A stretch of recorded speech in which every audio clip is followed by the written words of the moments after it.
Let's move on to one of the core components of animation in akeytsu, and that is the stacker. By expanding out the stacker, you'll see it contains a list of keys in a vertical fashion. The stacker window is our special keyframe manager. It is inspired by the traditional 2D animation exposure sheet and is linked with the Timebar. Moving one moves the other.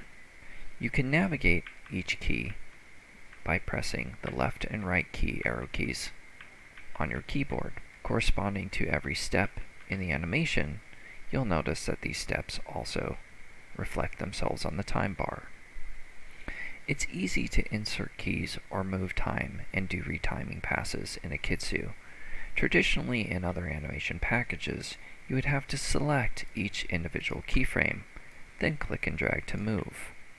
In akeytsu, all you have to do is select the keyframes you want and move them and shuffle them around. Think of these as actual objects that you can freely move, allowing you to completely refine, retune, and reshape your animation. Additionally, you'll notice that each time frame has a value associated with it. On the left side is the keyframe time. This is the time at which that keyframe exists on both the timeline and the stacker. In this case, frame 8 is at 38 frames forward from 0. On the right side is your duration of each keyframe hold. This tells you how much distance or time exists between two keyframes. A neat little feature is by typing in and expanding this number, say to 20, instead of just moving one keyframe, you're allowed to shift the entire animation forward. This makes retuning your animation incredibly simple. Furthermore, you have select first, select last, and select all key buttons. Using all of these in conjunction with the overall time editor number right here, you can retime your animation in parts or in whole. For instance, I can make my animation twice as fast by reducing this number to 24. Akeytsu will automatically retime based on what best keys should appear where. Additionally, in akeytsu, you have the ability to ghost your animation. Ghosting, or onion skinning, allows you to see previous and post frames of your animation, allowing you to better get an idea of how one frame should lead to the next.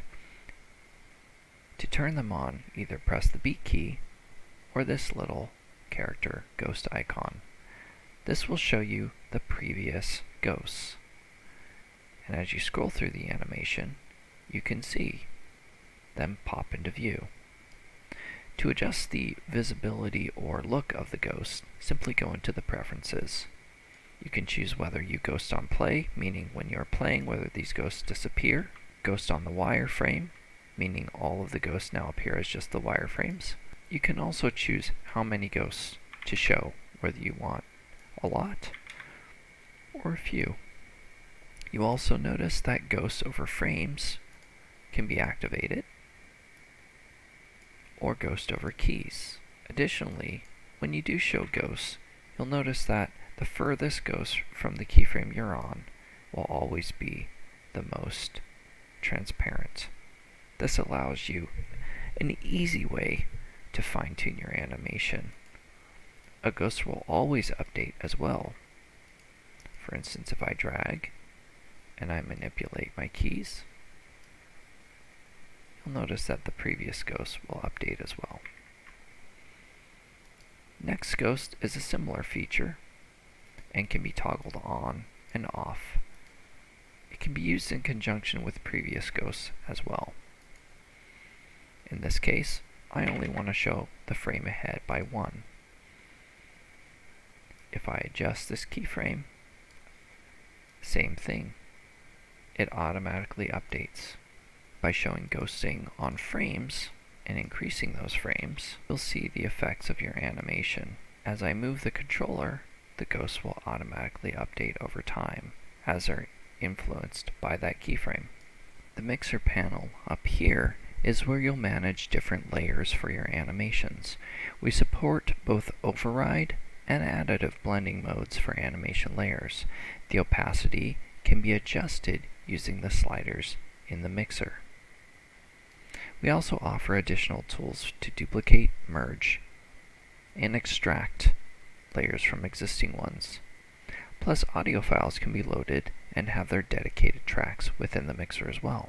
By clicking on the hammer button, you will have the ability to select which characters are available for edit. In this example, you'll notice on the root motion layer, we've only enabled one joint, and that is the root.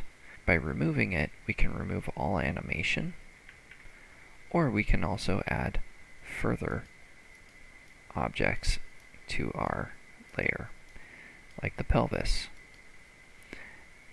Adding the pelvis will essentially override any motion on the bottom, since this is an override layer. Turning it on, you'll notice, even though he slides according to the root motion, because we've added the pelvis and there's no animation on it, the pelvis is locked in space. The mixer is the most important mode to refining your animations. Some techniques include extracting appendages to their separate layers in order to time them. In this case, if I want to adjust the arm swing, I can simply adjust the arm chain, select every single controller on that side, and choose to either create a new layer or extract it from the base layer. By extracting the base layer, I've essentially removed all keys and references from the base layer and moved them up to the top layer. You'll notice that they are a different color, but the animation behaves the same. However, in this mode, I can select all my keys, shift them forward in time, and add additional offsets. Normally, this would be extremely tedious because I would have to have an individual keyframe for every single pose on that layer. But with the layer extraction, I can simply and easily break down my objects right down to the fingers or toes. Once I'm happy with that, and I've moved and made adjustments, I can select two layers and optionally merge them down. As noted, this will create additional keys on the animation to satisfy the additional poses that have been brought down from the previous layer. In cases where you want to adjust animation, such as this jump, I don't want to make it go quite as high. I can simply select which characters, which objects I want to appear on the layer. In this case, his pelvis handles all of the vertical jumping. What I want to do here is add an additive layer to facilitate a lower jump. I'll click to add a new layer,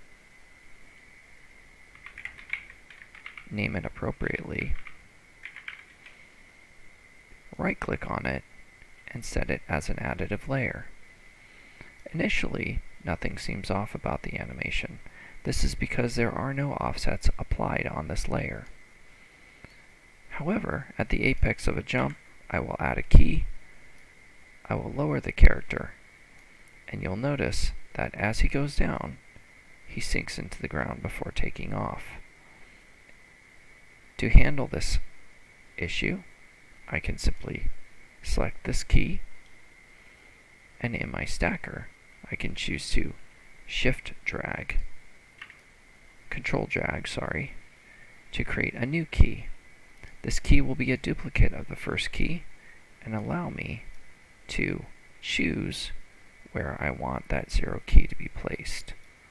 Now, his feet will stay in place until takeoff point, to which I can move the reduction key down and have him reach the bottom. Again, I can also create a key and choose to zero out the transformations on that layer, thereby allowing him the option to come back down. As with layers in general, you can select both of them and merge down these changes as well if needed. Some things to note about layers, however, are that layers operate in conjunction with their IK counterparts in a chain. So, this means that if I were to select a foot that's part of an IK chain, and I were to place that on a layer, if I did not include the entire objects affected by that IK controller, I can get some pretty unexpected results. So management is crucial. In this case, even if I select the leg and I add it to a new override layer, if I extract it to an override layer, you'll notice that it behaves just as I would expect it to. Yet, if I were to move the pelvis to shift him down at a pose, I might be expecting contact frames to stay in place. However, you'll notice that the foot no longer respects the IK controller position. This is because I've not added the pelvis to the same layer that the reverse foot IK control exists on. In the case that you'll need to set transforms with a lot of scrutiny and more fine-tuning, you'll be heading to the transformation panel. The transformation panel is the numerical component of a spinner. It allows you to adjust and detail how each object you have selected behave in their respective transforms. Here, you can simply type in values and offset and rotate things as needed. Additionally, you can select whether you want to consider rotate values or translate values in an option when keying. This is detailed when you create a new stack, and you can decide just exactly what you want to include. In the case of rotation, unchecking one will uncheck all because akeytsu operates off of a quaternion rotation scheme, which evaluates every single channel all the time in determining its final calculation of rotation. You can additionally choose to include RF controls and blend shapes. However, in the transform window, not only will you be numerically inputting values, but you'll have a lot of other functionality as well. You can copy and paste frames, and you can insert those pastes after current frames or on the current channels. Additionally, you can mirror items. In this case, if I select one side of the arm, I can mirror that to the opposite side as well. Even though the transform window does have the freeze transform button available, it has been grayed out as it is not used in the animation panel. One of the more unique aspects of akeytsu and its claim to fame is a clean and extremely simplified workspace. This extends to the Curveboard. The Curveboard is an advanced way of adjusting your animations with graphs and keyframes. We won't dive deep into the possibilities offered by the Curveboard, as we're still adding to it at the moment, and it would be a more advanced course. For now, remember that you can expose it by hitting the space bar in the animation mode, or on the icon to the left. When you select an object, you'll notice that your curves for that object are displayed as an overlay behind your character. Curveboard takes on the max and min limits of your time, therefore adjusting your time range will adjust the time at which your curveboard is displayed. By selecting a key, you need to hold down the shift key as you would in vertex mode in the rigging side of akeytsu. By holding down the shift key, your cursor will turn to a cursor with a curve beneath it, allowing you to highlight keys. From here, clicking and dragging keys, you can then edit and manipulate the curves In transform mode, you'll notice that selecting a curve gives you Bezier handles. This allows you to shape your curve as you see fit. However, in akeytsu, you will not see those handles in a rotation channel. This is because quaternion rotations do not take into account tangent handles for their final calculation. Using the Curveboard in this sense is extremely easy, and it allows you super fine control over getting curves that need to be flattened. Speaking of flattening curves, there are a few presets that you can use. If I select a curve, I can create a stepped curve, I can create a squared off linear tangent, or I can create a spline tangent. Creating a clamped tangent will take that curve and try to zero out between two keys as much as possible. Selecting multiple keyframes is as easy as holding down Shift and clicking and dragging. To move up and down, you can hold down Shift and middle drag, and to zoom, you can simply right-click and drag by holding down Shift as well. You can also zoom extents and zoom straight to selected. You'll notice, however, that if a curve is not selected and a keyframe on a curve is not selected, that the curve will go behind the character.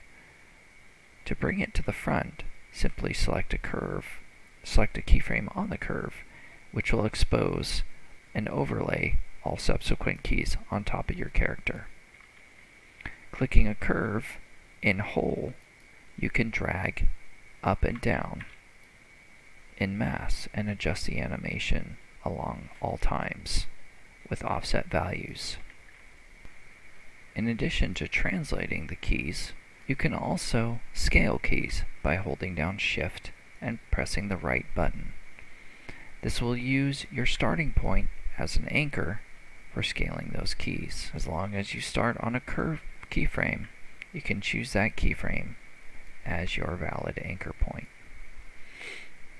Right-clicking will bring up a menu allowing you to isolate and move focus on selection. In this case, I've isolated out the curves that I need and only shown what I want over time. Holding down Shift once more, I can show all curves. I can also select all curves in mass. With the Curveboard open and all keys selected, if I need to view my animation from a different view, I can simply click and drag. Because I don't have Shift key held down, this makes it very easy to adjust my view and see my animation results from all different angles. On a final note, with keys, on IK mode, specifically IK foot controllers, other options exist in other channels.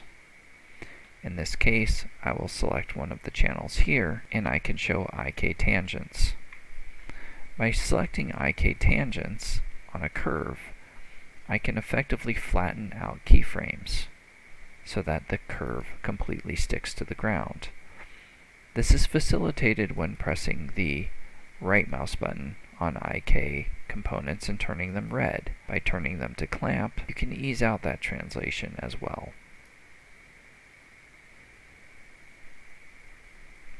A lot of possibilities exist in the Curveboard, and as said before, you can consider different UI choices, like our 2-up environment with a Curveboard beneath. As stated before, all rules apply to adjusting the Curveboard where holding down Shift will move it up and down and selecting keys. We hope that this video helps you to get started with akeytsu and that you'll make the best of it. We hope to see you writing on Dragonfly soon. Feel free to join our Discord server or write us on the forums by following the links in the video description. And happy animation time!